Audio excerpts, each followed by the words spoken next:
대학들이 자료를 공유하며 수시 전형에 필요한 자기소개서나 교사 추천서의 표절이 드러나면 불합격 처리하고 있어 주의가 필요합니다. 세계 정상급 사진작가 250여 명이 참여하는 2014 대구 사진 비엔날레가 성황리에 열리고 있습니다.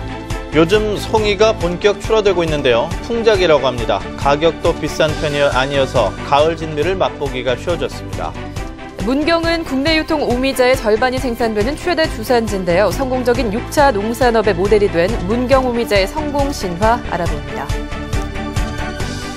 여러분 안녕하십니까? 9월 18일 목요일 아침 대구 MBC 뉴스투데이입니다. 어제는 하늘이 잔뜩 흐렸었는데요. 오늘 오후부터는 다시 맑은 하늘이 드러나겠고 낮 기온도 어제보다 조금 오르겠습니다. 그래도 여전히 25도를 밑돌겠고 내일부터는 다시 기온이 오른다고 합니다. 자세한 날씨 정미옥 기상캐스터가 전해드립니다. 네, 오늘 아침 출근길은 여전히 흐린 상태지만 오후부터는 다시 맑은 하늘이 드러나겠습니다. 어제와는 다르게 파란 가을 하늘 보기 참 좋겠는데요.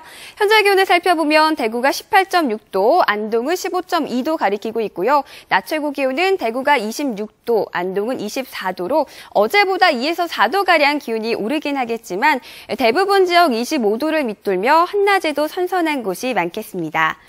내일은 아침 기온이 부쩍 선선해지겠습니다. 게다가 낮 최고 기온이 28도까지 오르며 일교차가 15도 이상 벌어지는 곳이 있겠는데요. 당분간 이렇게 맑은 날씨 속에 일교차가 크게 벌어지는 전형적인 가을 날씨가 이어질 전망입니다. 날씨였습니다. 대입 수시 전형에 필요한 자기소개서나 교사 추천서를 쓸 때 특별한 주의가 필요합니다. 대학마다 입시 자료를 공유해서 표절이 드러나면 서류 전형에서 불합격 처리를 하고 있습니다. 조재한 기자가 보도합니다. 수시 전형이 한창인 가운데 수험생들은 자기소개서와 교사 추천서 작성에 고민입니다. 전년도 합격생이나 다른 수험생들의 자료를 참고하기도 합니다. 작년 자료나 그런 걸 볼 때도 이게 따라하는 게 아니고 영감만 받아가지고 이런 독특한 소재를 나도 찾아야겠다 이런 느낌만 받으려고 노력을 했었어요. 대학에서는 표절을 막기 위해 유사도 검색 시스템 도입이 잇따르고 있습니다. 서로 다른 수험생의 자기소개서가 5%만 같더라도 모두 탈락시킵니다. 교사 추천서 역시 마찬가지입니다. 전국의 모든 대학을 상대로 전국의 모든 학생부 종합 전형에 자기소개서를 작성하는 학생들을 상대로 유사도 검색을 실시를 하고 있습니다. 자기소개서나 교사 추천서를 대신 써주거나 첨삭하는 입시 컨설팅도 주의해야 합니다. 나만의 독특한 어떤 스토리를 만들어서 쓰는 게 유리한데 남에게 맡겨버리면 아무리 나의 모든 생활 기록부를 보여주더라도 그 사람들이 내 자신을 알 수가 있기 때문에 절대로 맡기면 안 될 거라고 생각합니다. 해마다 대입에서 자기소개서나 교사 추천서 베끼기로 적발된 경우는 1000건 안팎에 이르는 것으로 파악됩니다. 입시 관계자들은 화려한 문구보다 학생부 가운데 자신만의 특성을 드러내는 부분을 찾아 부각시키는 게 합격에 유리하다고 조언하고 있습니다. MBC 뉴스 조재한입니다. 10억 원 이상의 고가 아파트가 서울과 수도권에 집중돼 있는 것으로 나타났습니다. 국회 국토교통위원회 새누리당 이노근 의원에 따르면 지난 2011년부터 올해까지 10억 원 이상의 고가 아파트 거래 건수는 모두 9,955건에 이릅니다. 이 가운데 서울이 8,840건으로 89%를 차지했고 경기가 628건, 부산 355건, 대구는 57건이었습니다. 대구에서 거래된 아파트 가운데 최고가는 수성구 두산 위브더 제니스 아파트 240제곱미터형으로 16억 8천만 원에 거래됐고 3.3제곱미터당 가격이 2,315만 원이었습니다. 지난 5년간 대구에서 범죄를 저지른 청소년은 2만 4천여 명이나 됐습니다. 강기윤 새누리당 의원의 국정감사 자료에 따르면 2010년부터 올해 7월까지 대구의 18세 미만 청소년 가운데 범죄를 저지른 사람은 2만 4,594명에 이르렀습니다. 같은 기간 경상북도에서는 16,991명의 청소년들이 범죄에 연루됐습니다. 전국적으로는 42만 4천여 명의 청소년이 범죄를 저질렀는데 학교에 다니지 않는 청소년 범죄자가 17만 명으로 가장 많았고 다음으로 고등학생과 중학생 순으로 많았습니다. 세계 정상급 사진작가 250여 명이 참여하는 2014 대구 사진 비엔날레가 성황리에 열리고 있습니다. 또 가을을 맞아서 다양한 전시회와 음악회가 선보인다는데요. 윤태호 기자가 소개합니다. 올해 5회째를 맞은 대구 사진 비엔날레는 다큐멘터리 사진과 예술 사진 등 크게 두 가지 주제로 진행됩니다. 대구시 수창동 대구예술발전소에서 열리고 있는 전쟁 속의 여성 전시회는 우리나라와 중국 위안부들의 처절한 삶을 한국과 중국, 일본 사진작가의 눈으로 냉철하게 표현하고 있습니다. 제목처럼 전쟁이 여성들에게 얼마나 큰 피해를 줬는지를 사진을 통해 고스란히 전달하고 있습니다. 사진의 힘으로 아베 수상의 그 역사 인식에 대한 반성 없는 역사 인식을 조금 예술로서 응징하고자 전시를 기획했습니다. 대구 출신의 사진작가 정경애 씨가 대구에서 처음으로 개인전을 열고 있습니다. 대구 사진 비엔날레 8개 전시 가운데 유일하게 개인전 코너를 맡은 정경애 작가는 광야를 통해 힘들고 지친 인간의 삶을 반추하고 마음의 안식을 찾았으면 하는 바람을 나타내고 있습니다. 어려워요. 또 사진도 이제는 많이 설명이 없으면 잘 이해 못하는 정도로 어려워요. 근데 내 사진은 굉장히 쉬워요. 보고 편안하고 잡념을 없애고.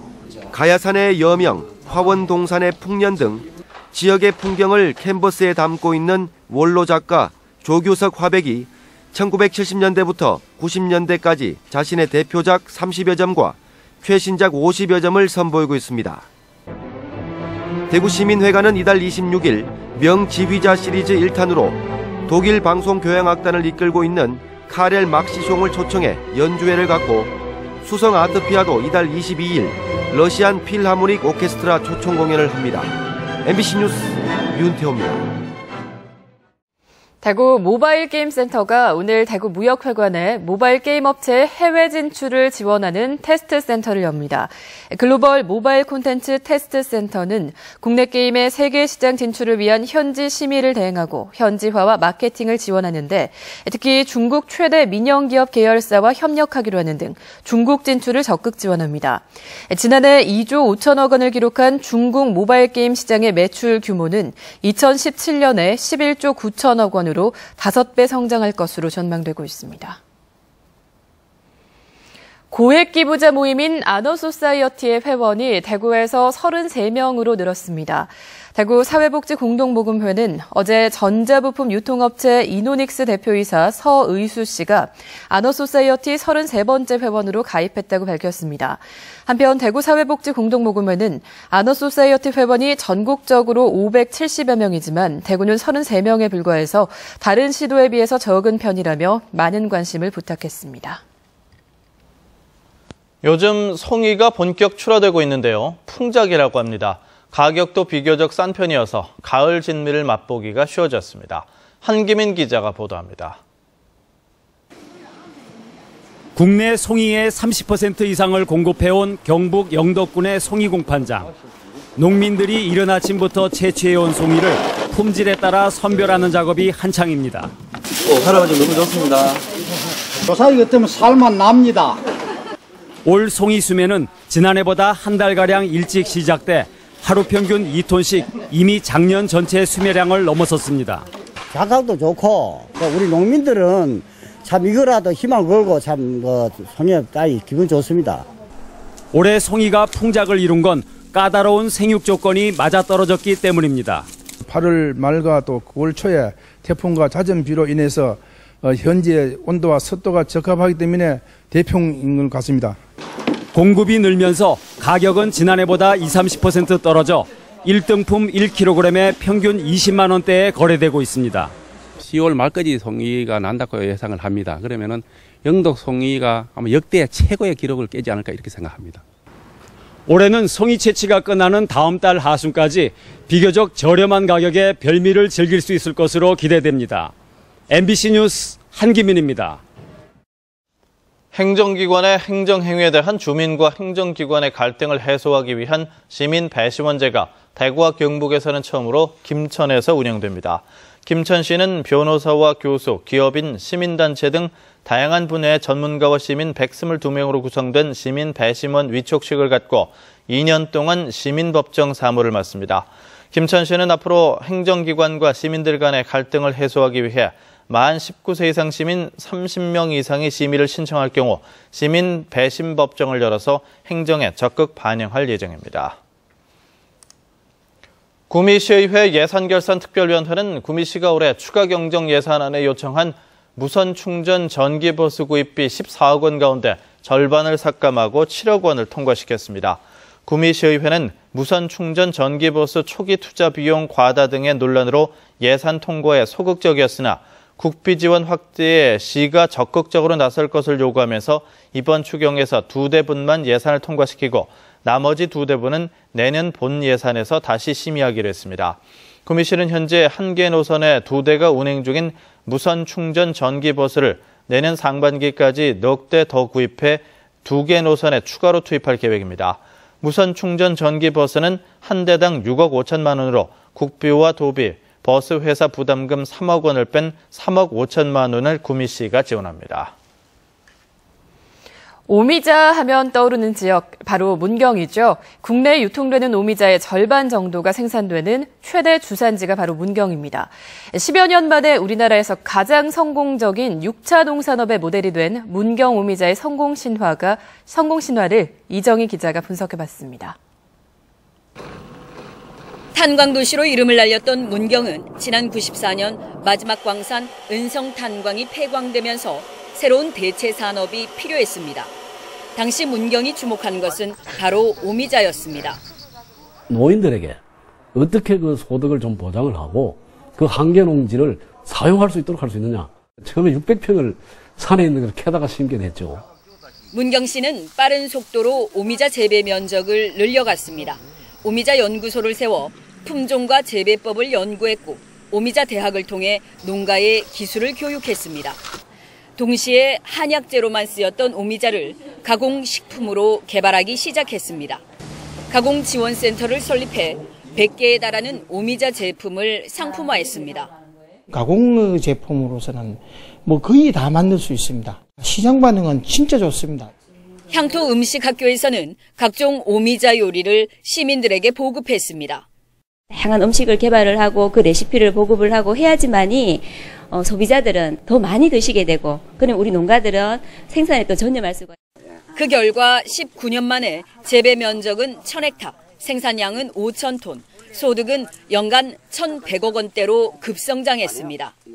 문경 오미자 대표 브랜드 레디엠은 올해까지 7년 연속 친환경 농산물 브랜드 대상, 문경 오미자 산업은 창조경제 실현 우수 사례로 선정됐습니다. 국내 오미자 식품 산업 시장을 새롭게 만들어낸 문경시. 이제는 세계 시장을 겨냥하고 있습니다. 우리나라와 중국, 러시아, 세계에서 3나라만 재배가 되고 있고요. 근데 중국과 러시아에는 한약재로 되어 있습니다. 그래서 식용이 가능한 건 세계에서 우리나라가 유일하고 그만큼 블루오션이죠. 문경 오미자의 성공 신화가 어디까지 이어질지 주목됩니다. MBC 뉴스 이정희입니다. 세월호 참사 희생자와 희생자 가족을 위한 미사가 어젯밤 대구시 중구 남산동 천주교 대구대교구청 성모당에서 열렸습니다. 어제 미사에서는 세월호 참사 진상규명을 위한 특별법 제정을 위해서 900km 십자가 행진을 했던 안산 단원고 고 이승현 군의 아버지 이호진 씨가 유가족의 아픔과 특별법 제정의 필요성을 전했고 송혜익 변호사가 진통을 겪고 있는 세월호 특별법의 내용과 우회에 대해서 설명하는 시간을 가졌습니다. 대구 경북 첨단의료산업진흥재단이 다음 달 2일까지 재단 이사장 후보자를 다시 공개 모집합니다. 지난 4월에 초대 이사장이 퇴임한 뒤 후보자 공모를 했지만 적격자가 없었습니다. 천복재단 임원 추천위원회는 서류 면접 심사를 거쳐 국무총리에게 후보자를 복수로 추천하고 국무총리가 검증 과정을 거쳐 이사장으로 임명하게 됩니다. 경상북도는 2014 경북 농업인 대상 후보자 신청을 받습니다.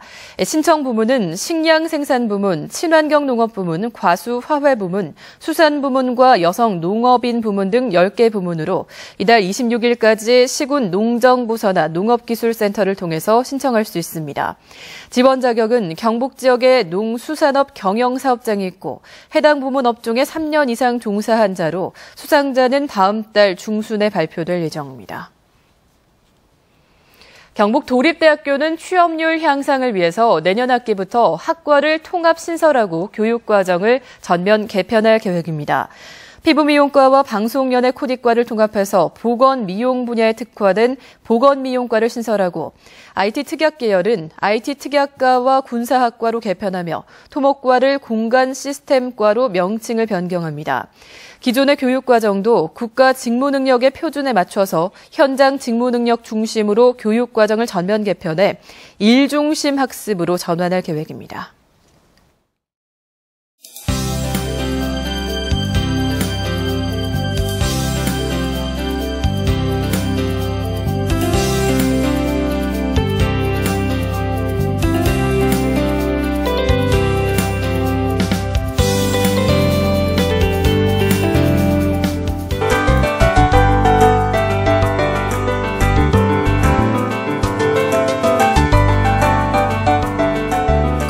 오늘도 아침 출근길은 흐린 상태지만 오후부터는 다시 맑은 하늘이 드러나겠습니다. 어제와는 다르게 파란 가을 하늘 보기 참 좋겠는데요.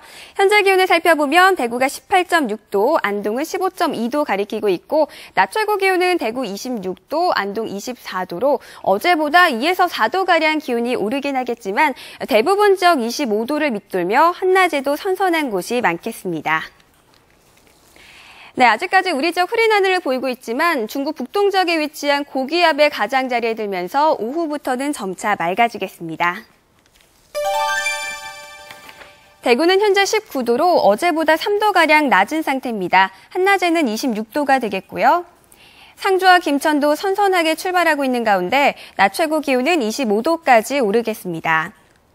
안동과 봉화는 어제 같은 시각보다 4도가량이나 기온이 떨어져 있는데요. 한낮에는 24도가 예상되고 경북 동해안 지역 울진의 낮 최고 기온은 23도에 머물겠습니다. 바다의 물결은 0.5에서 2m로 일겠습니다. 내일부터는 다시 낮 기온이 28도까지 오르며 일교차가 크게 벌어지겠고요. 당분간 맑은 날씨 속에 전형적인 가을 날씨가 이어질 전망입니다.